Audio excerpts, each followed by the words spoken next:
Listen, what would you rather? Me staring at very perky Victoria Principal's gorgeous peachy booty from the early years of Dallas, or her screen husbands as played by the legendary Patrick Duffy?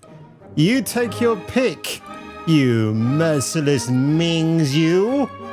Oh my God, Mommy! So, ladies and gentlemen, hope you enjoyed my goofball antics at the beginning of this video, because I do like a good peach when it belongs to a hot actress, grabbing it in my hand and because just like the presidents of the USA and the Stranglers, singing songs about peaches only makes the day much more brighter. Walking on the beaches, looking at the beaches. The following program contains naughty bits. But before each naughty bit comes on the screen, you'll hear this warning sound. Woke! Woke! Hotter than this. And more exciting than this. That is outrageous. Sexualised her completely, basically. That's so not on. Thames Television brings you Cum on your face cleanses you of wokeness. But of course, ladies and gentlemen, I'm here to bring you the absolute ridiculous news in the world of video games and sometimes movies and television. Woke gaming media have begun the narrative blitz for the upcoming Sweet Baby Stink influenced game Flintlock, The Siege of Dawn. And have a look at this character right here, because apparently, according to this article, it's all about a reflection of yourself, folks. Now, I know there's a reflection song by Diana Ross and the Supremes, which is awesome, but honestly, if you expect me to play this video game and see a version of myself with cornrows, then you've got another thing coming, sister. This isn't just cider. Fraud Squad, hold it, sister. So of course, when they refer to the woke gaming outlets, one of them is of course thegamer.com, whose editor-in-chief is from Newcastle, YA-man, Mr. Stacey Henley. And what does he say here? I didn't quite know what to expect when I got my hand on Flintlock. I had a few hands-off previews a year or two ago and was intrigued then, but it seems to have dipped under the radar at every opportunity because of the sweet baby dunking going on, perhaps.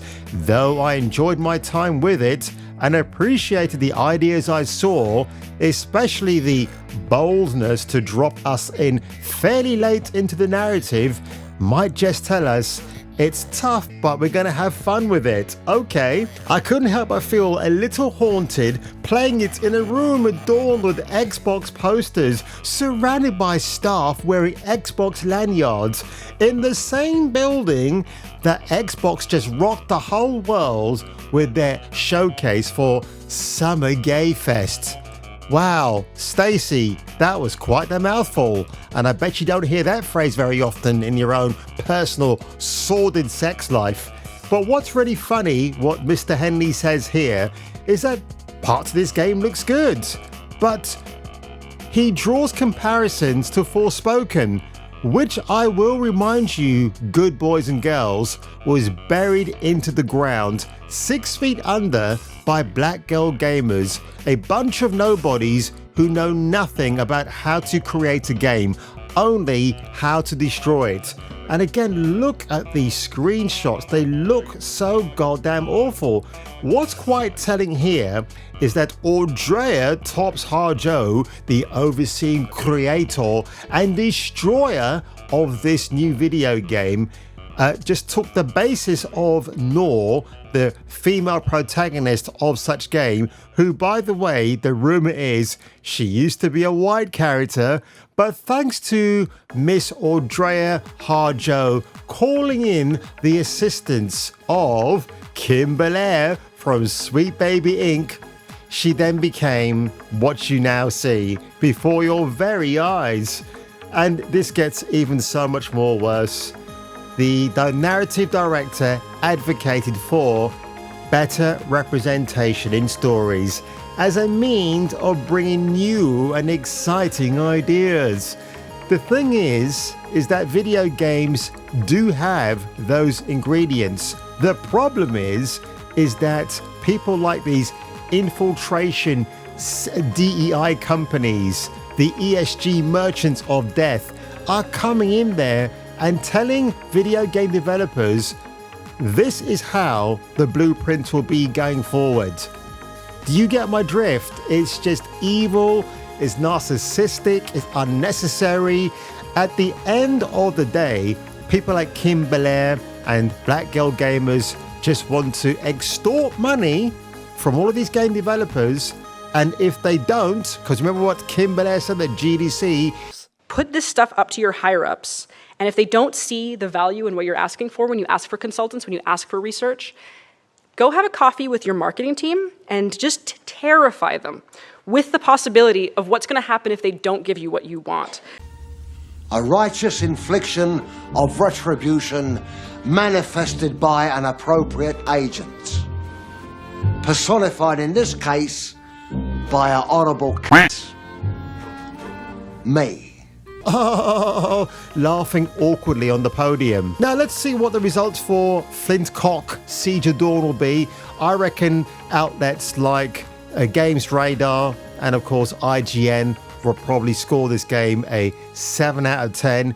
Any scores higher than 7, I'm betting they're bots. They have to be, because apparently all the media outlets can buy themselves bots and fake their reviews. But anybody else who takes the time on their keyboard to say yay or nay about something, their vote apparently doesn't count. Walking on the beaches, looking at the beaches.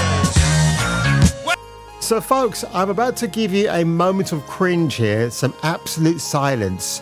Are you ready for this? Because I didn't see the Acolyte episode 5 yesterday. Everybody talked about the not so bad lightsaber fight. But this show and this episode is still a bunch of crap. Apparently Manny Jacinto, who is the villain reveal savant in that episode, gets whisked away by moths. That's right, folks. Not tiny little cute moths like you would see in Silence of the Hams. No, these are gigantic forest moths in the world of Star Wars. I don't know if they exist. They probably do. But wow, if you want Girl Boss to win, just make sure the male enemy gets taken away by moths who weren't attracted by light when the sabers were clashing each other. That's what I believe. I didn't see the episode, so I might have that part wrong. But seriously, folks, get ready for absolute cringe. You'll be glad my pretty face is on the right-hand side of your screen, because honestly, nothing will prepare you for this absolute garbage show of a trailer. So remember Amanda Stenberg? She did that ridiculous song which took her 3 days to record last week, and she was attacking fans who attacked her and her BFF Leslie Headland over the atrocity that is the Acolyte. This is a version of that, but now this video has somehow been deleted, except I've got a downloaded copy. And all thanks to Steph at My Nerdy Home on Twitter X. It matters what side you choose, even if there will never be more light than darkness. Okay? Even if there can be no more joy in the galaxy than there is pain. Now look at this opening paragraph. What it sounds to me, it's an own. Okay? It's people saying, hey, we're setting the tone right here, but remember, if you want to be part of the fandom, you've got to abide by these rules right here.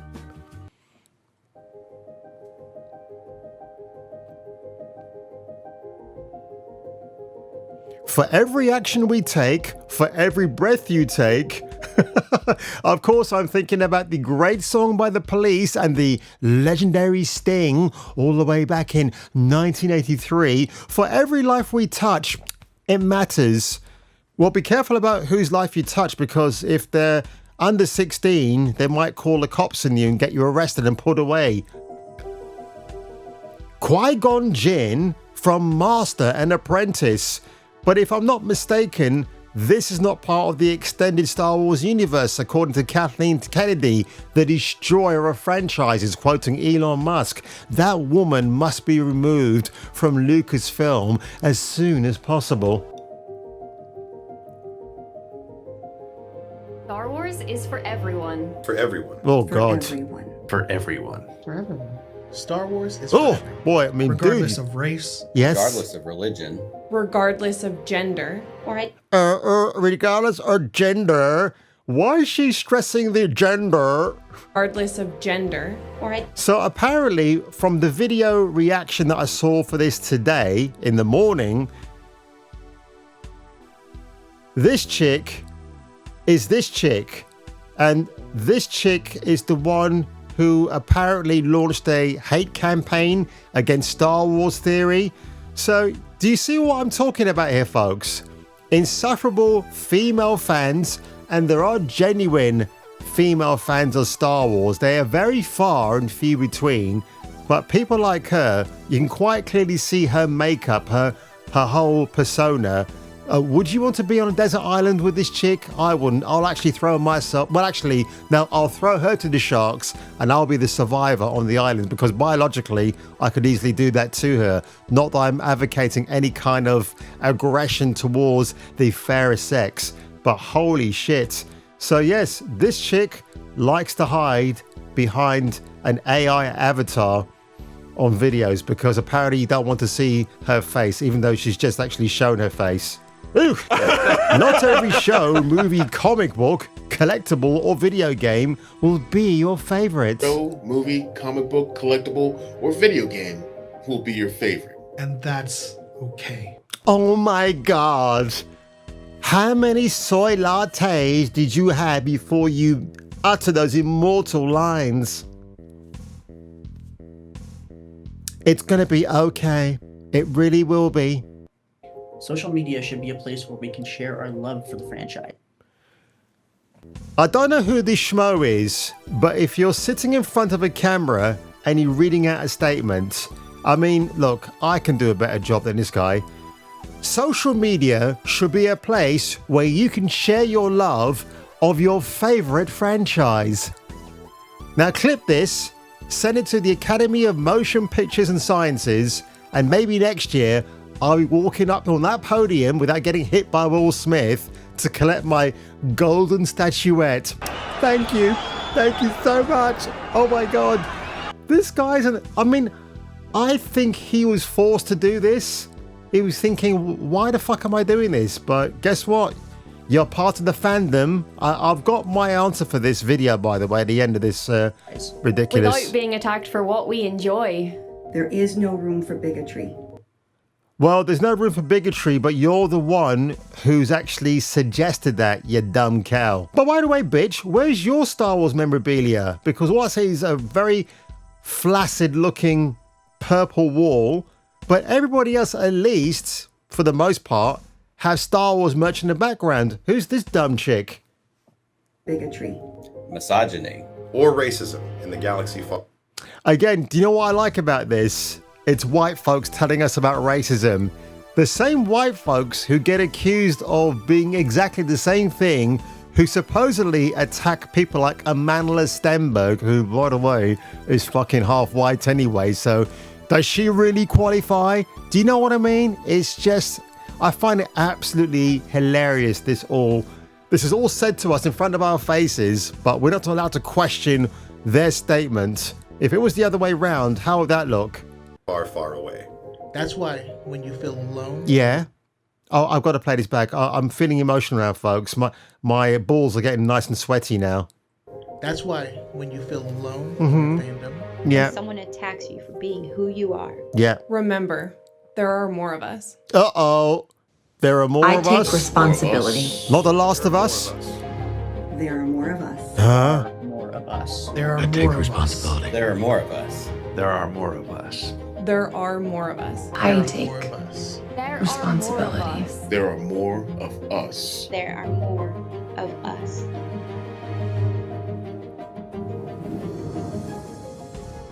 So in case you weren't quite sure what they said there, as Charlotte from Friends will say, I'm sorry, there are more of us? When I see the ending of this god-awful public service announcement, it feels like a cult in the works, right? Forget David Koresh, but it feels like that. It's a cult, and it's a bunch of cultists who are informing you that if you don't think the way they do, you're not part of the solution. You're not part of the fan base. You're the problem. That's what I'm reading into this. Am I a conspiracy theorist? Occasionally. But when I see something that doesn't look right, I'm just going to call it out. And that's what this feels like. It's sinister. It's all part of the collective mind hive of people I don't really give three shits about because they're being disrespectful. These are the worst kind of gatekeepers, folks, that you need to be aware of. People like me who grew up in 70s, 80s, 90s, beyond pop culture, has a thing or two to say. But folks like the grifter girl in the top left-hand corner, who probably thought one day after sniffing her farts too long, decided, hey, you know what? I want to grift on this Star Wars thing too. I don't really like it, but I'm going to go out and spend my pocket money and buy all these Star Wars things, set up a YouTube channel, and because I'm a girl, well, we're going to question that gender choice as well. I'm going to make lots and lots and lots and lots of money. Yeah, I need to be aware of these guys because if this were an episode of The Walking Dead, I would be Shane and I'll blow every single one of these mofos away and be the last man standing. Even though Shane, played by the great man himself who played the Punisher, yeah, that dude, I can't believe I've forgotten his name already, died in season 2, which is just, yeah, not great. Absolutely not great at all. But on that one, ladies and gentlemen, it's been an awful sticky, wet kind of day today, but I've enjoyed every single minute of it, and I've enjoyed every single minute of you watching this video. And on that one, you better sleep tight tonight, leave a like below, smash that subscribe button, and if I were you, and if you were me, you should come back for the next video. You see, it's less gassy with no strong aftertaste. It's a different kind of cider altogether. It's less gassy with no strong aftertaste. It's a different kind of cider. Booker, Al. Are you available on the 15th? Red Rock cider. It's not red, and there's no rocks in it.